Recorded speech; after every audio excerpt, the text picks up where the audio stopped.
জয় ঠাকুর।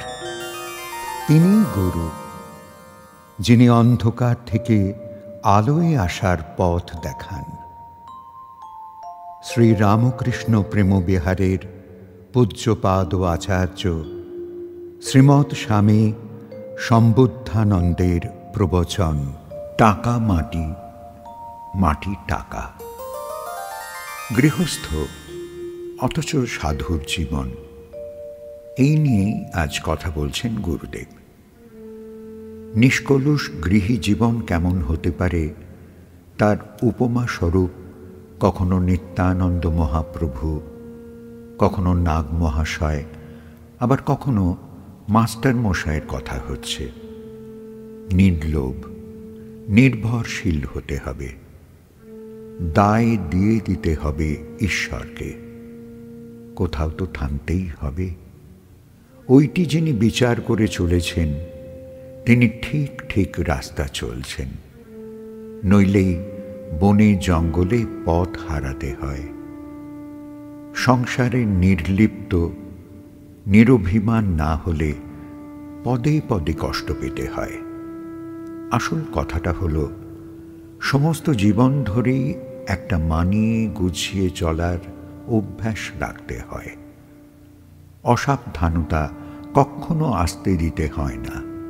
হচ্ছে হবে, হতেই তো পারে, আর কি করা যাবে ইত্যাদি ভাবগুলো অন্যেরা করে করুক, নিজের মধ্যে যেন না আসে। ওইসব সিদ্ধান্ত থেকেই অসাবধানতার জন্ম। মাস্টার মশাই, নাগ মহাশয়, এরা ছিলেন অসম্ভব দয়া, প্রেম, বিনয়ের মানুষ, অথচ অসম্ভব নির্লিপ্ত, নির্বিকার। সংসার করতে তো দোষ নেই, আদর্শ সংসারীদের ধরে পথ চলতে হয়। আঘাত তো আসবেই, বাধাও আসবে, ওতে উতলা হলে চলবে না। মন খারাপের কিছু নেই। শিশু যে শিশু, সেও পড়ে যেতে ভয় করে না, কারণ হাঁটার দুর্দম্য ইচ্ছা ফিরে ফিরে তার আগ্রহ বাড়ায়। না দাঁড়ালে তার কি কি অসুবিধা হবে এটা শিশু জানেও না, বিচারও করতে পারে না, তবু চলতে শেখার কি আগ্রহই সে বোধ করে। তারপর ধীরে ধীরে চলাটা শিখে যায়। বনমালীবাবু বললেন, শিশু হলে তো ভালোই হতো মহারাজ। অবুঝ হয়ে এগিয়ে যাওয়ার চেষ্টা করতাম, ধপাস ধপাস করে পড়তাম, তবু উঠতাম আর চলতাম, কাঁদতাম তবুও আবার চলতাম। আমরা যে বুদ্ধি এনে ফেলেছি, মারাত্মক বুদ্ধি। খাটব না, কষ্ট সহ্য করব না, আঘাত নেব না, অথচ বড় মানুষও হব। বুঝি এ হওয়ার নয়, হয়ও না, তবুও কৌশল আর আলসেমির খামতে নেই। পিছিয়ে পড়ছি, তবুও বোকার মতো আশায় মরছি। কি হবে আমাদের গতি মহারাজ? গুরুদেব বললেন, যে কোনো কাজে কষ্ট আর ধৈর্য, এই দুটোই বল। যার ধৈর্য আছে, গাফিলতি নেই, সেই প্রবল। যারা আদর্শ জীবনযাপন করে গেছেন তাদের জীবনেই পাথেয়। বুঝলে, মানতে হবে, মানলে ফলও পাবে।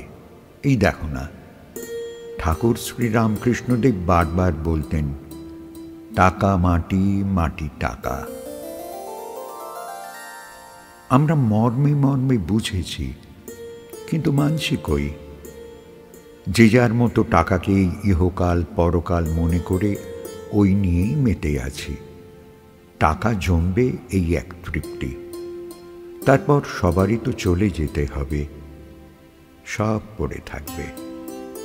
তবুও ভবিষ্যৎ প্রজন্মের ওপর এমন মায়া, এমন আকর্ষণ, এত প্রেম যে নিজের পরকাল বিচার মাথায় তুলে খেটে খেটে টাকাই জমিয়ে যায়।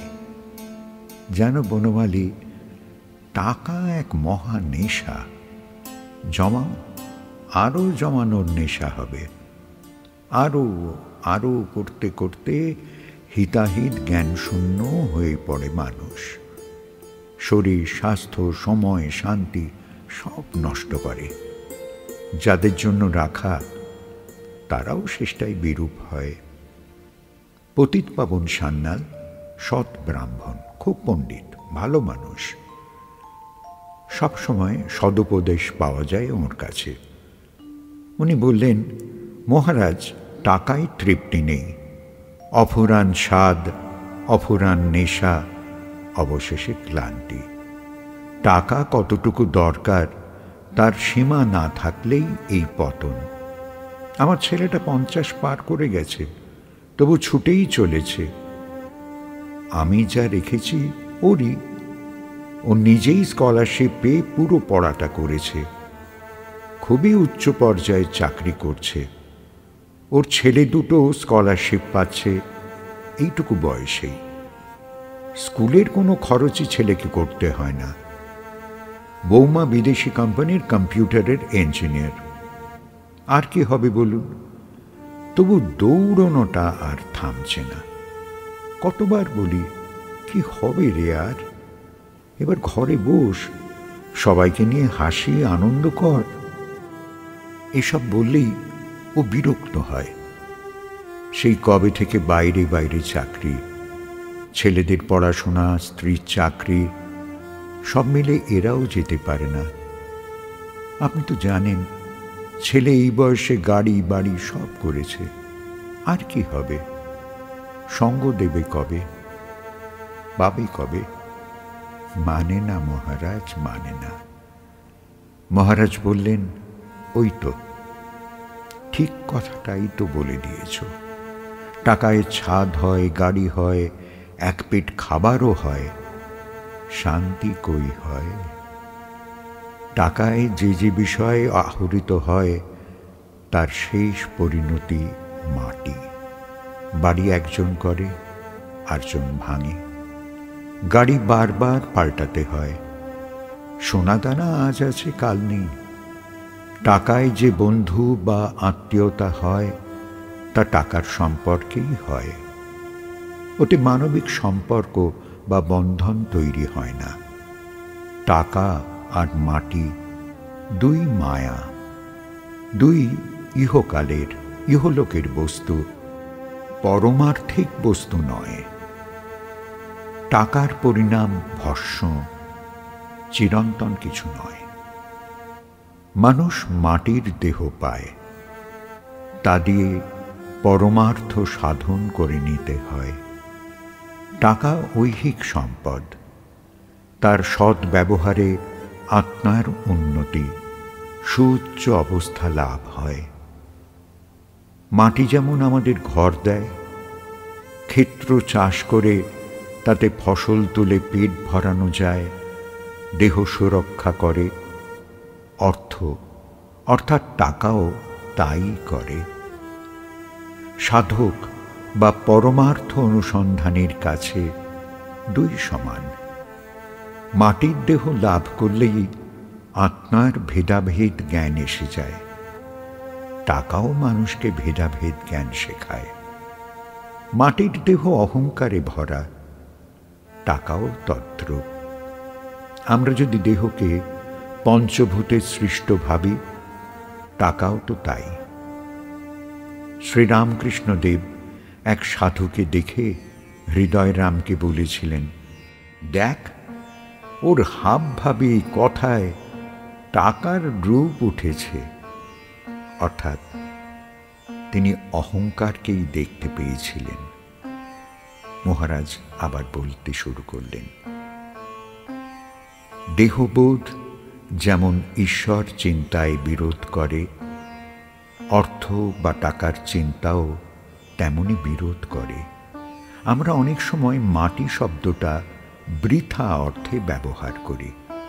টাকা মাটি, মাটি টাকা, সেভাবেও তো ভাবা যায়। যা বৃথা তাই টাকা, টাকাই বৃথা বস্তু। শ্রী শ্রী মা সারদা দেবী বলেছেন, টাকায় কাঠের পুতুলও হাঁ করে। ওতে যে অসামান্য মোহ, লোভ, দোষ আছে, ওইটাই বোঝাতে চেয়েছেন মা। আমরা যাতে টাকার অধিক মূল্যায়ন না করি, তার জন্য স্বামী বিবেকানন্দ বলেছিলেন, কে কোথায় কবে শুনেছে টাকায় মানুষ হয়? মানুষই টাকা গড়ে। টাকায় স্বাস্থ্য হয় না, মনের শান্তি হয় না, ঈশ্বর লাভও হয় না। টাকা মাটির মতোই একটা তুচ্ছ বস্তু। টাকা রক্ষা হয় না, ওটা স্রোতের মতো, আজ আর কাল অবশেষ হবেই। দেহ পঞ্চভৌতিক, মাটি থেকে পাওয়া, ওরও অবশেষ হয়। তাই টাকার বিশেষ মূল্যায়ন পরমার্থ জগতে অবান্তর। মাটির দেহ পরমার্থ উপলব্ধির জন্য। টাকা বা মুদ্রার ব্যবহারের পরিণতিতেও মুদ্রার মিথ্যাত্ব প্রমাণ হয়। ওতে যা লাভ হয় তা অবশেষে লয় পায়। মাটিও স্থায়ী নয়, মুদ্রাও স্থায়ী নয়। এমন করে বুঝতে বুঝতে মানুষ একদিন নেতির পর ইতিকে খুঁজে পায়। তুচ্ছত্ব বোঝাতে আমরা মাটি শব্দটা প্রয়োগ করি। তাই টাকা জীবনের প্রয়োজন বটে, তবু সর্বস্ব নয়। মাটি আর টাকা এক, এই অর্থ এই কথায় বিদ্যমান। পরমহংস শ্রী রামকৃষ্ণ টাকা ছুঁতে পারতেন না। মুদ্রা কাঞ্চনে তাঁর অস্বস্তি হতো, কিন্তু অবান্তর খরচ করাও পছন্দ করতেন না।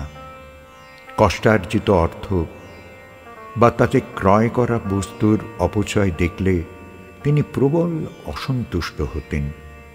এমন নিষ্কাম, নিঃস্বার্থ, নির্লোভ মানুষ ছিলেন বলেই বোধ হয় আজ তাঁর নাম করেও বহু মানুষ পার পেয়ে যায়।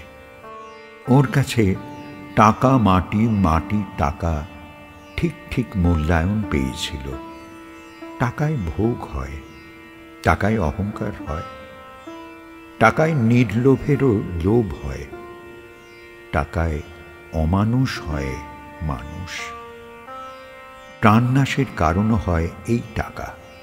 মানুষ টাকা তৈরি করে, তারই গ্রাসে গ্রাসিত হয়। টাকা গরিব বড়লোক বিভেদ শেখায়। টাকায় সত্য মিথ্যা হয়, আবার মিথ্যা সত্য হয়। টাকার ভরসা ভগবানের ভরসা নষ্ট করে। ঈশ্বর টাকার বশ নন। সব হয় টাকায়, ঈশ্বর হয় না। টাকা আসলে মাটির মতো, মায়ার বস্তু। ওতে প্রয়োজন মেটে, পরমার্থ হয় না। টাকা মাটি দুই মায়া। প্রয়োজনের কঠোর সীমানায় বন্দি করতে হয়। মহারাজ এবার বললেন, তোমরা মাটি টাকা দুই নিয়েই আছো, থাকো, কিন্তু ওতে যেন বদ্ধ হয়েও না। টাকা ছাড়লে অমনি মাটি ক্ষান্ত দেয়। যার কাছে টাকার প্রয়োজন কিংবা টাকার মূল্য শূন্য হতে থাকে, তার এই সংসারে গতায়ত শেষ হয়ে আসে। আমাদের দেহে দুটি বিভাগ, আত্মা আর দেহ। দেহ টাকা ইত্যাদি ভোগ করে, আত্মা নয়। আত্মার প্রিয় প্রয়োজন কিচ্ছুটি নেই। দেহের বন্ধন থেকে যত শীঘ্র সে মুক্ত হয়, ততই আনন্দ, ততই শান্তি, ততই পূর্ণতা। অবিনাশ অল্প বয়সের ছেলে। সে বলল, ঠাকুর শ্রী রামকৃষ্ণ টাকা মাটি, মাটি টাকা যত সহজে, যত সরলভাবে বলেছেন, আমরা কি তা পারব গুরুদেব? মহারাজ বললেন, আমরা যা পারব না, যাতে কষ্ট পাব, সেসব পরমহংসদেব কখনো আদেশ করতে পারেন? তিনি দয়াময়, করুণা সিন্ধু, অহেতুক কৃপাকারী। তিনি কঠিন কাজ আমাদের দেবেনই না। তুমি হয়তো ভুল বুঝছ, তিনি তোমাদের টাকার প্রতি নির্ভরশীল হতে বারণ করেছেন। টাকা রোজগার করো, খাটো, অক্লান্ত নিঃস্বার্থ পরিশ্রম করো। যা পেলে তা নিজে ব্যয় করো না। বহুজন হিতায় বহুজন সুখায় রেখে দিয়ে যাও। তাহলে তোমার কাছে টাকা মাটি সমান হল।